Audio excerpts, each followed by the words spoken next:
Assalamualaikum warahmatullahi wabarakatuh.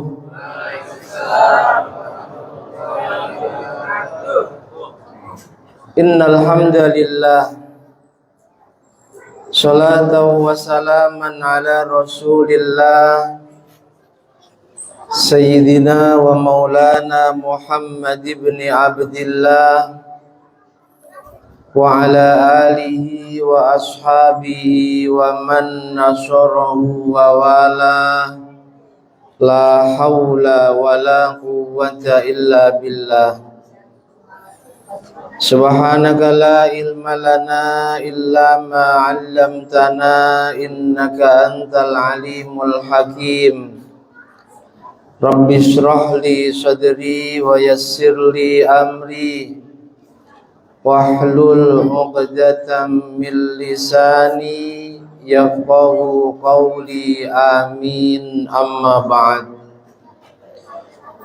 Yang sangat kami hormati, kami muliakan segenap jajaran pengurus dan Dewan Kemakmuran Masjid Ar-Raihan Perumahan Kelana Jaya PKJ. Yang juga sangat kami hormati, kami muliakan bapak-bapak, ibu-ibu, hadirin wal hadirat jamaah sholat isya, tarawih dan witir Masjid Ar-Raihan, kaum muslimin muslimat, mukminin mukminat, rahimana wa rahimakumullah wa as'adakumullah. Alhamdulillahi rabbil alamin. Mari senantiasa kita panjatkan kehadirat Allah Subhanahu wa ta'ala sebagai bukti syukur bil lisan kita kepadanya, yang sungguh hanya karena limpahan karunia-Nya lah, terutama karunia berupa nikmatil iman wal Islam, juga nikmat kesehatan. Hari ini kita bisa melaksanakan ibadah puasa Ramadan hari yang ke-18, dan sebentar lagi kita akan melaksanakan ibadah Qiyam Ramadan malam yang ke-19.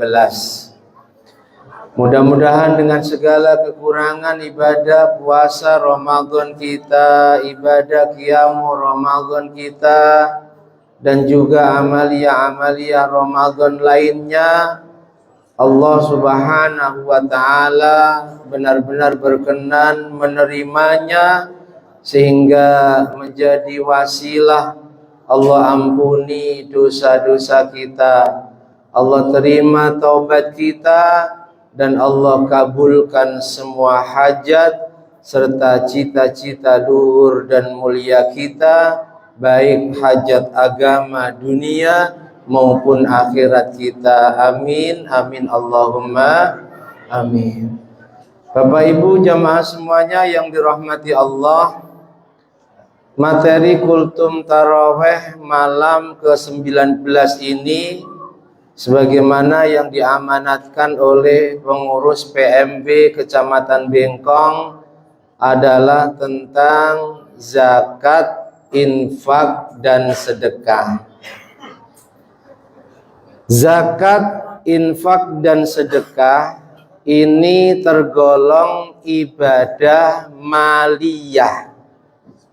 Ibadah itu Bapak Ibu secara garis besar terbagi menjadi 3. Ada yang namanya ibadah badaniyah, yang dilakukan oleh badan dohir kita. Contoh sholat, contoh lagi haji, umroh, dan yang lain. Ada yang namanya ibadah qalbiyah, ibadah yang dilakukan oleh hati kita. Contoh ikhlas, ridho, sabar, tawadhu, dan yang lainnya. Ada yang namanya ibadah maliyah, ibadah dengan cara mengeluarkan sebagian harta kita, di antara contohnya zakat, infak, dan sedekah.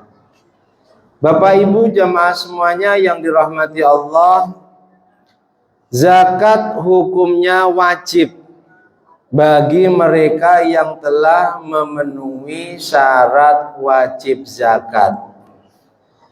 Zakat, para ulama mendefinisikan ismun limalin mahsusin, kadar harta tertentu, yukhadhu min malin mahsusin, yang diambil dari harta tertentu. Tidak semua harta wajib dizakati, hanya tertentu saja.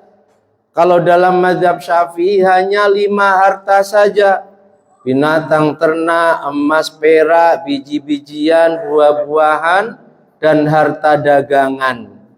Selain itu tidak wajib dizakati. Ala wajhin mahsusin, dengan cara tertentu. Tidak kok semisal orang punya binatang ternak, lalu dia harus mengeluarkan zakatnya. Tidak. Ada cara tertentu, yang dimaksud adalah ketika sudah memenuhi syarat wajibnya, wa yusrafu li ta'ifatin mahsusatin, dan didistribusikan, dibagikan juga hanya pada golongan tertentu yang disebut dengan mustahik zakat, yang jumlahnya ada 8, yang Allah sebutkan dalam surah At-Taubah. Allah berfirman, innamas shadaqatu lil fuqara, dan seterusnya, yang artinya zakat hanya untuk fakir, miskin, amil, mu'allaf, budak, apalagi orang yang punya hutang, sabilillah, ibnus sabil. Ada janda enggak? Ada janda enggak? Ada janda enggak? Maksudnya yang termasuk berhak menerima zakat ini loh. Ada janda enggak? Enggak ada. Tapi amil diaraikan data janda enggak? Ayo jawab jujur. Banyak amil di masjid-masjid itu ketika pendataan zakat, janda didata nerima zakat. Nah, ini amil harus ngaji masalah fikih zakat. Tidak boleh, kecuali kalau janda itu fakir atau miskin. Bukan atas nama janda, atas nama fakir atau miskin. Dan orang boleh nerima zakat atas nama fakir atau miskin, syaratnya tidak ditanggung nafkahnya oleh orang lain. Nah, ini memang janda tinggal sama anaknya, kebutuhannya dinafkahi oleh anaknya, gak bisa menerima zakat atas nama janda. Gak ada 8 golongan itu janda. Atas nama fakir miskin dicukupi kok kebutuhannya oleh anaknya. Ini hati-hati. Terkadang jandanya juga aneh. Amil ngaji zakat dipraktekkan tahun ini nggak kedata, protes. Loh, jatahku mana? Nah, ini jandanya ya aneh. Kalau pengen tetap ngasih janda, harus diambilkan dari pos yang lain. Jangan dari uang atau pendapatan zakat. Perhatikan ini amil ya. Kemudian ada yang perlu diperhatikan juga, meskipun ini masalah khilafiyah, tapi karena kita ini di mana-mana ngaku pengikut mazhab Syafi'i, mestinya dalam masalah zakat ya harus ngikuti mazhab Syafi'i. Tentang masalah apa? Tentang masalah naqluz zakah min baladil muzakki, mindah zakat dari daerahnya orang yang mengeluarkan zakat. Contoh, tinggalnya di PKJ. Dapat rizkinya pun juga ketika dia tinggal di PKJ. Giliran zakat dikeluarkan di kampung. Ada tidak? Ada tidak? Ada tidak? Itu namanya naqluz zakah min baladil muzaki, yang dalam pandangan mazhab Syafi'i tidak boleh. Wong dapat rizkinya di PKJ kok bagi-baginya di luar PKJ. Kalau orang PKJ tidak baik, mati, sakit, suruh sana yang besok orang kampung, jangan minta dibesok kami. Boleh itu. Makanya dalam mazhab Syafi'i, terlebih ada yang gaya. Lawang zakat fitrah paling berapa sih? Di sini ada UPZ. Zakat fitrahnya di mall. Gaya itu namanya. Dapat rizkinya di sini, tinggalnya di sini, berbaginya yang terbaik ya di sini. Paham ya? Ada orang kaya, nggak pernah tetangga kanan kirinya merasakan zakat hartanya. Setiap ditanya, zakatku di kampung, bu temen borang. Zakatku di kampung. Dalam pandangan mazhab Syafi'i tidak boleh mindah zakat dari daerahnya orang yang mengeluarkan zakat. Sampai dalam pandangan mazhab Syafi'i, andai di tahun itu orang PKJ semuanya kaya, gak ada yang ngaminin? Gak ada yang ngaminin? Nah gitulah. Andai di PKJ semuanya kaya sehingga tidak ada yang berhak nerima zakat, dalam pandangan mazhab Syafi'i, zakatnya ditimbun sampai nanti ada orang PKJ yang berhak nerima zakat baru dikasihkan. Secara mazhab ya, yang memperbolehkan naqluz zakah min baladil muzaki mazhab Hanafi. Dari mazhab Syafi'i, tapi bertentangan dengan mazhab Syafi'i, seorang ulama namanya Imam Ibnu Suraij. Itu pandangannya ngikuti mazhab Hanafi. Jadi Bapak Ibu, syukur atas rizki yang Allah berikan, buktikan dengan cara bagi rizkinya di tempat kita mendapatkan rizki. Paham? Paham? Yang suka zakat di mall segera taubat. Meskipun sah, tapi tetap yang lebih utama zakat berikan, keluarkan di tempat di mana kita mendapat rizki dari Allah. Zakat keutamaannya sangat banyak ya, waktu terbatas. Sekilas saja.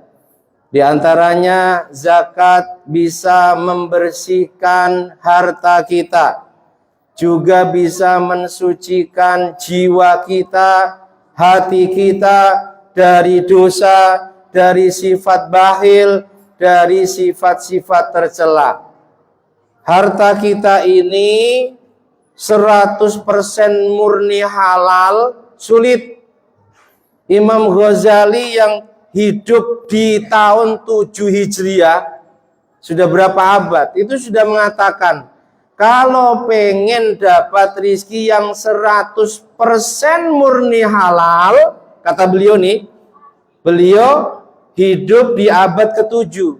Kalau pas ada hujan, keluar rumah, hadapkan wajahmu ke langit, buka mulut, air hujan masuk perut lewat mulutmu, itu baru 100% halal. Kalau masih lewat genteng, lewat pralon, jangan-jangan masih ngutang belum dibayar. Atau lewat uang dari hasil kerjanya yang dagang semisal, jangan-jangan pas dagang dia berbohong. Tidak bisa 100% halal. Itu zamannya Imam Ghazali, apalagi di zaman sekarang.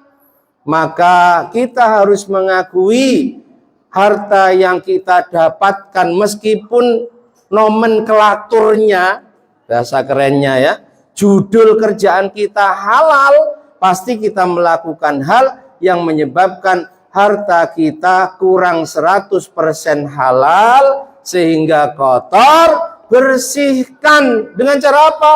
Khudh min amwalihim shadaqatan tutahhiruhum wa tuzakkihim biha. Ambil zakat dari harta mereka yang wajib zakat untuk membersihkan hartanya, mensucikan dirinya.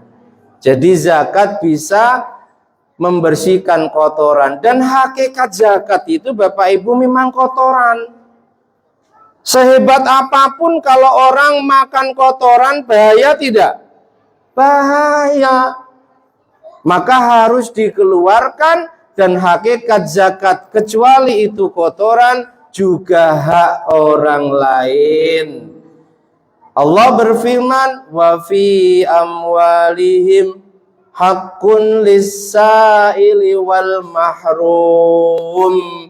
Dalam harta mereka ada hak orang lain. Haknya siapa? As-sa'il, orang yang tidak punya, fakir miskin dan dia meminta-minta. Wal mahrum, orang yang tidak punya, tidak dapat bagian tapi dia pantang meminta-minta. Ada hak mereka di harta kita, berikan. Kalau tidak itu kotoran yang kalau kita makan, memang kita sayang harta sehingga nggak zakat 2,5%. Kalau dirupiahkan mungkin 5 juta, tapi yang kita konsumsi kotoran 5 juta tidak kita keluarkan zakatnya, betul. Tapi kita sakit, berobat habis 25 juta. Kita punya masalah, bayar lawyer habis 100 juta.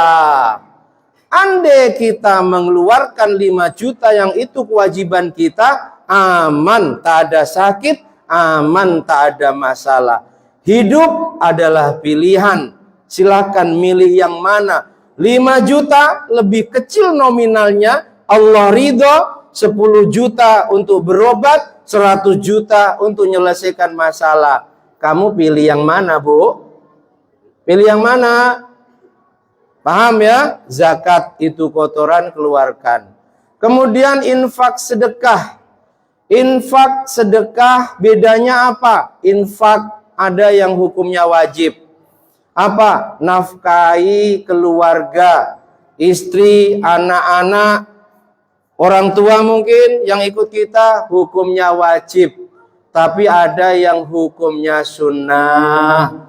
Membelanjakan harta untuk ikut bantu pembangunan masjid, infak, sunnah.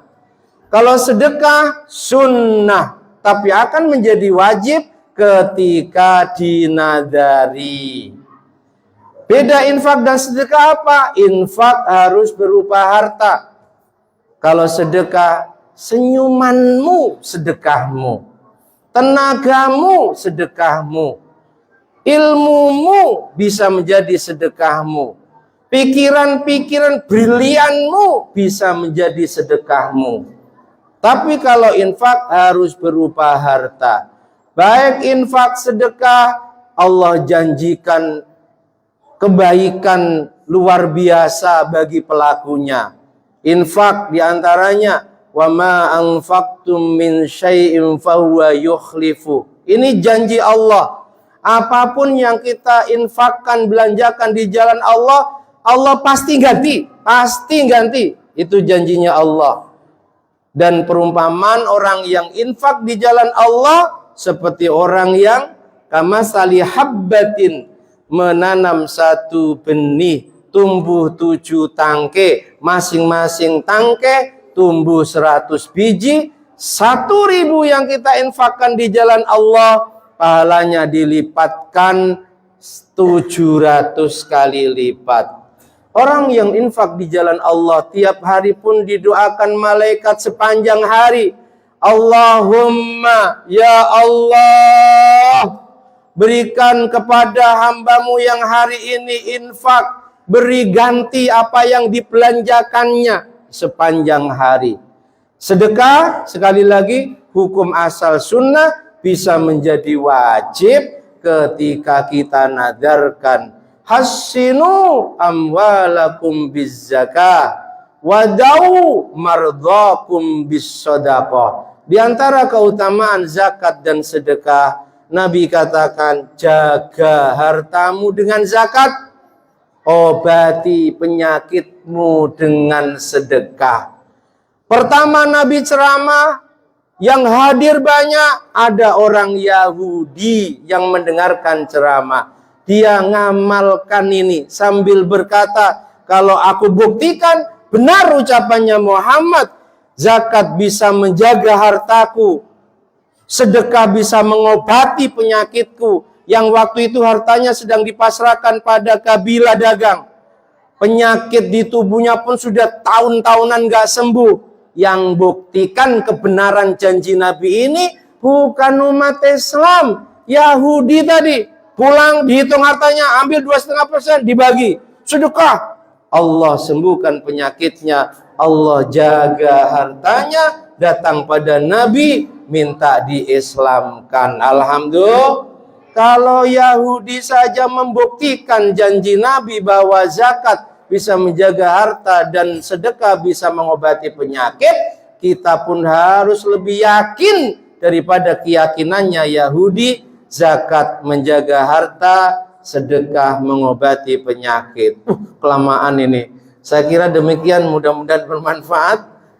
Ada kurang dan lebihnya mohon maaf. Walafu minkum. Assalamualaikum warahmatullahi wabarakatuh.